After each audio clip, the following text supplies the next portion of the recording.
The story of the Wesleyboyz did not begin in the bright lights of Chicago or the busy streets of Canton, Ohio. It began deep in the red clay soil of Mississippi, during a time when survival demanded strength, faith, and sacrifice from black families trying to carve out a better life in America. At the center of that story stood Wesley Howell and Rosie Lee Harmon Howell, two people bound together by faith, determination, and a promise made long before they understood the hardships waiting ahead.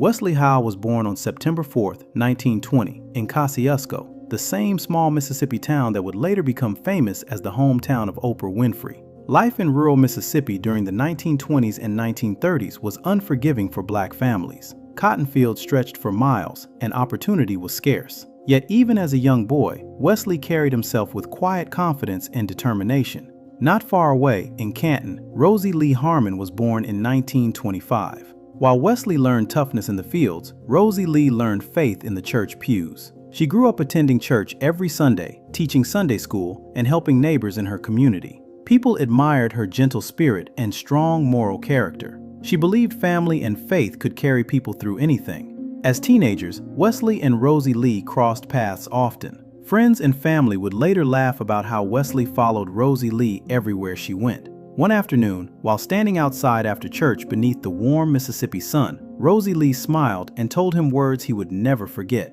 "I will marry you one day." Wesley never forgot that promise. The war years.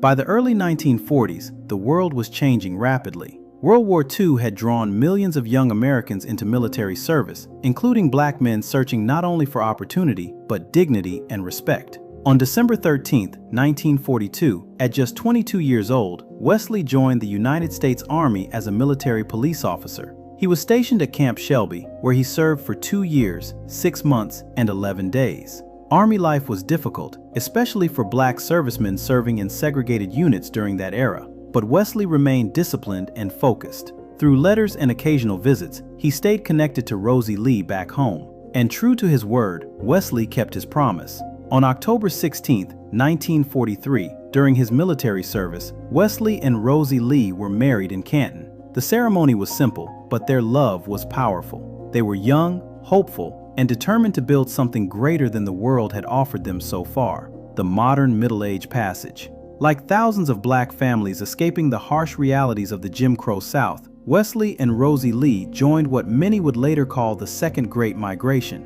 a modern middle-age passage northward in search of freedom, jobs, and hope.